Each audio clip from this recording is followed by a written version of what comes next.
जीवन में शुद्ध व्यवहार की महती आवश्यकता है। व्यवहार हमारा शुद्ध नहीं है, बर्ताव किसी से हमारा शुद्ध नहीं है, तो हमें सुख और शांति नहीं मिल पाएगी और हमारा जीवन कंटकाकीर्ण रहेगा। दुर्व्यवहार से सारे दुर्गुण उत्पन्न हो जाते हैं। घर बाहर आश्रम में भी कलह उत्पन्न हो जाती है, पति पत्नी में, गुरु शिष्य में और आपस में कलह उत्पन्न हो जाती है दुर्व्यवहार के द्वारा। इसलिए किसी से दुर्व्यवहार न होने पाए, मधुरता जीवन में आए। हमारा जीवन जितना मधुर बन जाएगा, हमारे मुख से जितनी मधुर वाणी निकलेगी, उतना ही समझ लीजिए कि हमारा संग साथ, हमारा परिवार, हमारा आश्रमवासी सब हमारी मदद करेंगे, सब हमारा सम्मान करेंगे और हम एक दूसरे से घुल मिल कर के ठीक से जिएंगे, विकास करेंगे, उन्नत करेंगे। आप ध्यान दें, जिन दुकानदारों का व्यवहार ठीक नहीं है, उनकी वाणी ठीक नहीं है, वाणी में मधुरता नहीं है, तो उनके पास लोग कम जाते हैं, बहुत कम जाते हैं। जो तुरंत उखड़ पड़ते हैं, कठोर वाणी से पेश आते हैं ग्राहकों से, उनके यहाँ बहुत कम लोग जाते हैं, अनजान लोग ज़्यादा जाते हैं। और कुछ ग्राहक ऐसे हैं, आइए भाई आइए, नहीं कुछ लेना है तो भी आइए, बैठ लीजिए, आइए आइए। तो कपड़े दिखाने के पहले या बर्तन दिखाने के पहले या कोई वस्तु लेना हो ग्राहकों को, तो कहते ये दिखाओ, वो दिखाओ, ये दिखाओ। जब कुछ भी पसंद नहीं आता है तो ऐसे भी दुकानदार होते हैं और लेने वाले कहते हमने सब कुछ उलझा दिया, लेकिन अब क्या बताएं, इतना पैसा नहीं है और महंगा है, हम ले भी नहीं सकते। दुकानदार कहता भाई साहब कोई बात नहीं, ये तो हमारा रोज़ का काम है, हर समय का काम है, ये सब ठीक है, नहीं पसंद है कोई बात नहीं, दूसरी जगह देख लो। इतनी मधुर वाणी बोलते हैं। तो जीवन में जब मधुरता हो तो ग्राहक उसी के पास जाएंगे। दुकानदार की जो व्यवहार कला है और मधुरता है, वह ग्राहकों को बरबस अपने पास बुला लेती है। इस तरह हमारा भी व्यवहार वैसा ही होना चाहिए। जैसे कि सुबह निर्मल है, सुबह एकदम शांति वातावरण है, एकदम पवित्र आसमान, शुद्ध आसमान दिखाई देता है। ऐसे ही इस प्रकृति की तरफ से हमें भी कुछ ज्ञान लेना है कि देखो हमें भी मधुर रहना है। अगर मन शुद्ध नहीं है, मन में खिन्नता है, मन में कुछ मलिनता है, तो वाणी कठोर निकलेगी, व्यवहार कठोर होगा। और जब व्यवहार कठोर होगा तो आप सोचिए कि हमारा जीवन भी कर्कशतापूर्वक, कठोरतापूर्वक बीतेगा। तो कर्कश वाणी पशु भी नहीं स्वीकार करते हैं, पसंद करते हैं। इसलिए वाणी मधुर हो, व्यवहार मधुर हमारा हो, तो जीवन में जब मधुरता आए तो वाणी में मधुरता घुल जाए। बहुत लोग कहते हैं कि वह बोलते ऐसे हैं जैसे कि मानो उनके रस टपक रहा हो, इतना बढ़िया बोलते हैं। और किसी किसी को कहा जाता, अरे भाई उनसे तो बात नहीं करने लायक है, कोई अच्छी बात कहो तो भी नोच खाते हैं, मानो काटने दौड़ते हैं। तो यह बात व्यवहार हमारा ना हो। हमारा व्यवहार दूसरों की सहायता से नहीं चलेगा, हमारा जीवन नहीं चलेगा। एक दूसरे से जब तक हम शुद्ध व्यवहार नहीं करेंगे तब तक हमारा लेन देन बढ़िया नहीं हो पाएगा, हमारा विकास नहीं हो पाएगा, हमारी उन्नति नहीं हो पाएगी। क्योंकि हर आदमी दूसरे को ढूंढता है, अकेले में आनंद नहीं आता है। तो हर आदमी सोचता है कोई हमारी सहायता करने के लिए हो, ना सहायता सही तो कम से कम बोल बतला लें एक जगह, हंस बैठ लें एक जगह, एक दूसरे से मिलकर काम कर लें। और यही दुनिया का सारा काम इसी के सहारे चलता है। एक दूसरे से कितनी भी जो है वैमनस्यता हो, लेकिन तो भी एक राष्ट्र दूसरे राष्ट्र से झुकते हैं, नमस्ते प्रणाम करते हैं, हंसते हैं, दोनों तरफ से मुस्कुराहट आती है, तो कितना बढ़िया रहता है। 4 मिले 64 खिले, 20 मिले करजोर। कितना बढ़िया, कितना बढ़िया किसी महापुरुष ने कहा है। 4 मिले 64 खिले।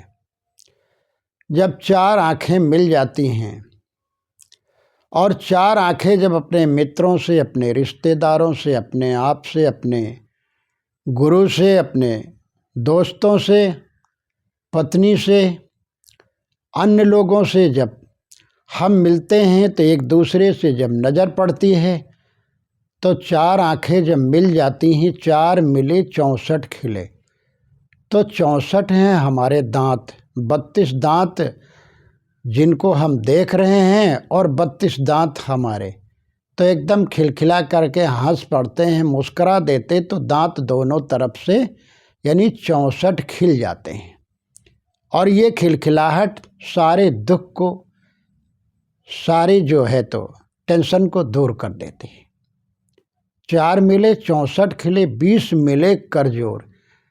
और दोनों हाथ से 10-10 हाथ उठते हैं, हाथ एक दूसरे को जोड़ते हैं, तो कितना बढ़िया है।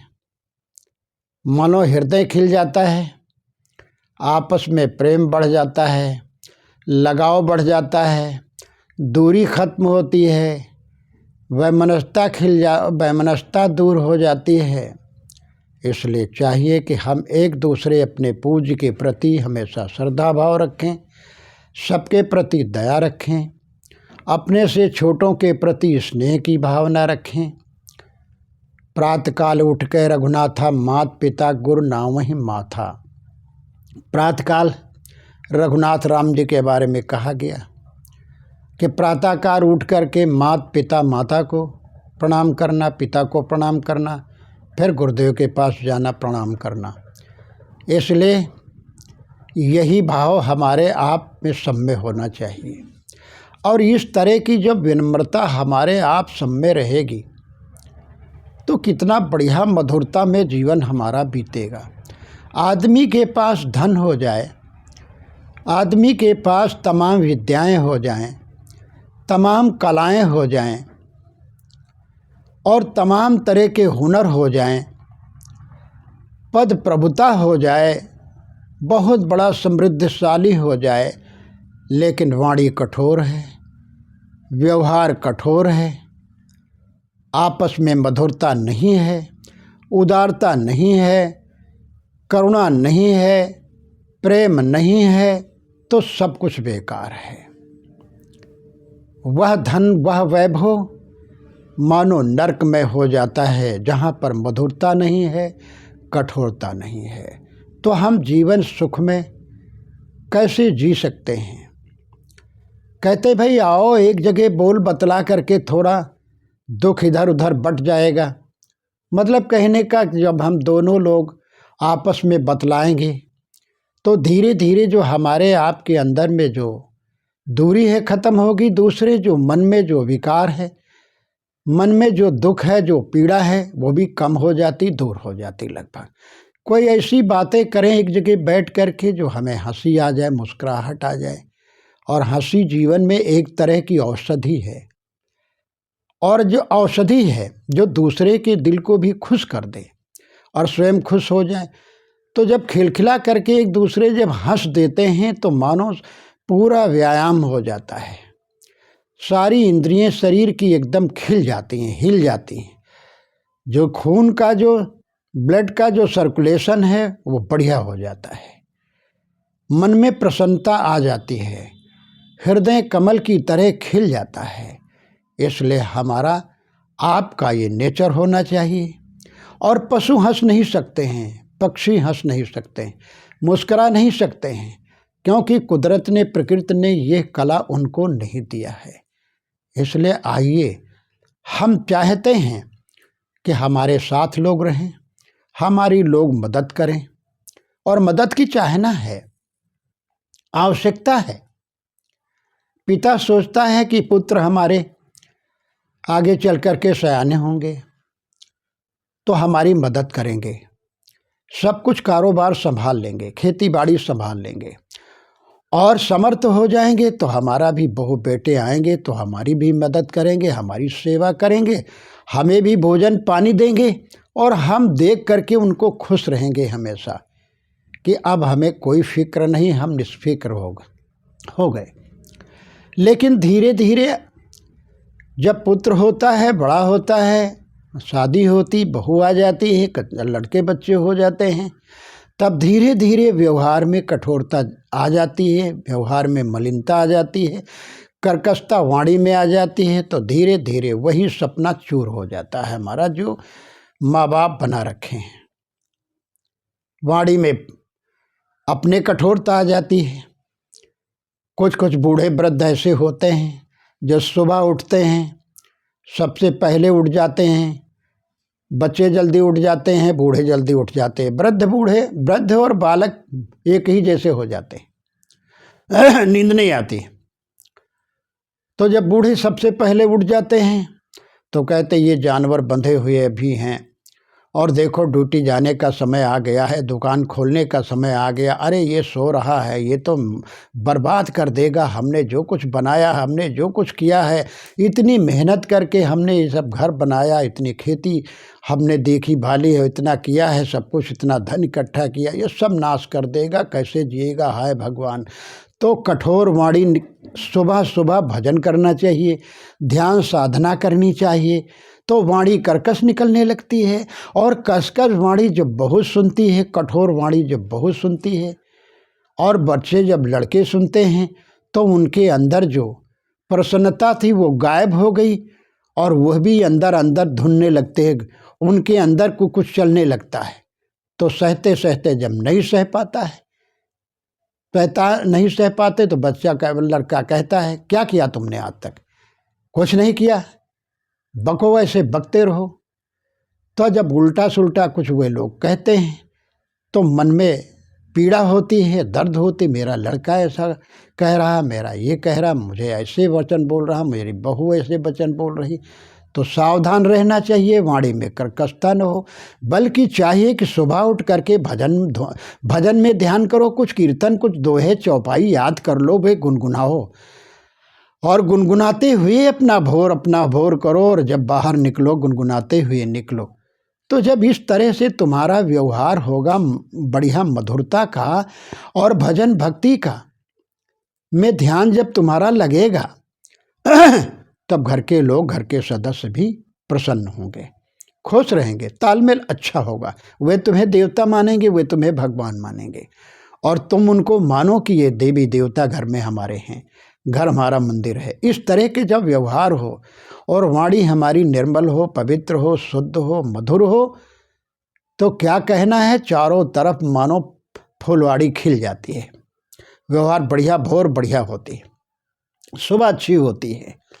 इसलिए चाहिए, ऐसे ही आश्रमों में चाहिए, किसी गुरु भी यही चाहते हैं कि हमारे शिष्य जो गुरु बनने वाले हैं और जो गुरु हैं वो भी यही चाहते हैं कि हम वृद्ध हो जाएंगे, हमारे आगे जो हमने जो कारवां चला रखा है, जो हमने जो कुछ कर रखा है, जो कुछ हम वाणी प्रचार प्रसार का जो हमने बना रखा है, जो कुछ हम चाहते हैं कि आगे विकास हो, प्रचार प्रसार हो, जन कल्याण हो, मानव उत्थान हो, लोगों का जीवन आगे बढ़े, उनको कुछ हम दे सकें, मानवतापरक वाणी को हम आगे बढ़ा सकें, तो जब हम कमज़ोर हो रहे हैं, वाणी कमज़ोर हो रही है, याददाश्त कमज़ोर हो रही, शरीर कमज़ोर हो रहा है, सारा सब कुछ तो छीण हो रहा है, तो गुरु भी यही चाहते हैं कि हमारे शिष्य कोई ऐसे आए, ज्ञानी आए, उदार आएँ, बहुत निर्मल हृदय के आएँ और सबको समेट कर अपने में रखने वाले ऐसे हों जो हमारे आगे ले करके, और बुद्धिमान हो जो हमारे कारवां को आगे बढ़ाएं, विकास को आगे बढ़ाएं। ये न हो कि हमसे लोग नफरत करें, घृणा करें और हमसे लोग दूर दूर भागें।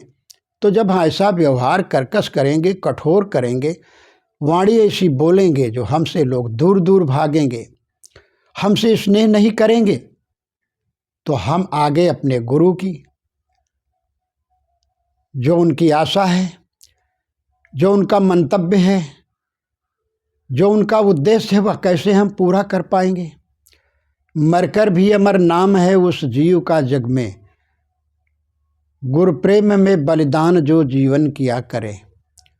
इसलिए चाहिए कि हम सब लोग घर में, आश्रमों में, बाहर, आप कहीं भी रहें, दुकान में, कॉलेज में, स्कूल में, कहीं भी जाएं, आप में यदि मधुरता है, कोमलता है, व्यवहार में शिष्टता है, नम्रता है, अहंकार की बू न हो, तो निश्चित है आप हर जगह देव पुरुष मान करके, आप हर जगह देवी मान करके पूजे जाएंगे, देवी देवता मानकर पूजे जाएंगे। आपका मान सम्मान होगा, लोग आपको देखते ही आकर्षित हो जाएंगे और झुक जाएंगे, आपके पहले ही वो झुक जाएंगे। आपकी विनम्रता, शिष्टता, उदारता। साहब कहते हैं, पानिप दीन्हो तास को जो तन मन बोले साँच। कितनी बढ़िया बात साहब ने कहा है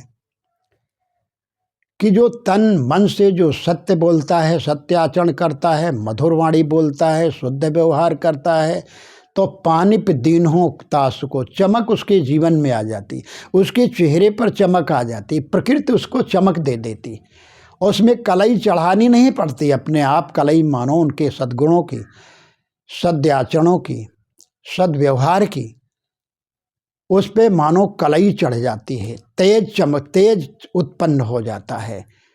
जैसे हम किसी के पीछे चक्कर लगा देते, रोशनी लगा देते हैं किसी महापुरुष के पीछे, कि मानो उनके तेज निकल रहा है, बाहर चमक रहा है, लोग प्रभावित हो जाते हैं। ठीक ऐसे ही हमारे चालो चलन से, हमारी वाणी से, हमारे व्यवहार से जब इस तरह चमक निकलेगी तो निश्चित है लोग हमें सब पसंद करेंगे, घर और बाहर में हमारी कद्र होगी और हमारा आगे जो चलने वाला कारवां वो आगे बढ़ेगा, हमारे आने वाली जो पीढ़ी है वो आगे सही रास्ते पर चलेगी, शुद्ध मार्ग पर चलेगी और हमारे में कभी जो है कटुता नहीं आएगी। और ये समझ लीजिए कि हमारा घर बढ़िया रहेगा, हमारा आश्रम बढ़िया चलेगा, बढ़िया हमारा सब कुछ, हमारा जीवन चलेगा, हम सुख और शांति से जिएंगे। इसलिए चाहिए कि हम आप लोग आइए, आप सबसे जो है विनम्र अनुरोध है कि आप सब मेरी वाणी को सुनते होंगे और सुन रहे हैं, तो निश्चित ऐसा ही व्यवहार हम लोग करें कि सब लोग खुश रहें, आगे बढ़ें और हमारा साथ दें, हमसे विनम्र रहें, हम उनसे विनम्र रहें। तो 4 मिले 64 खिले। हमेशा एक दूसरे से मिलो तो उनके पहले तुम भी झुक जाओ, प्रणाम करो। तो उधर से जब एक बार आप इधर से प्रणाम करेंगे, नमस्कार, तो वो कहेंगे नमस्कार नमस्कार नमस्कार भाई साहब। देखो ब्याज सहित उधर से हमें मिलता है, और दुर्व्यवहार करेंगे तो ब्याज सहित दुर्व्यवहार भी मिलेगा, कठोरता मिलेगी।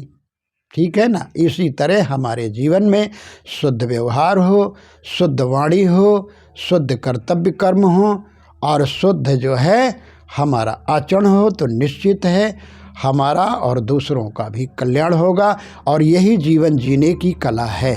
बोलिए सद्गुरुदेव की जय।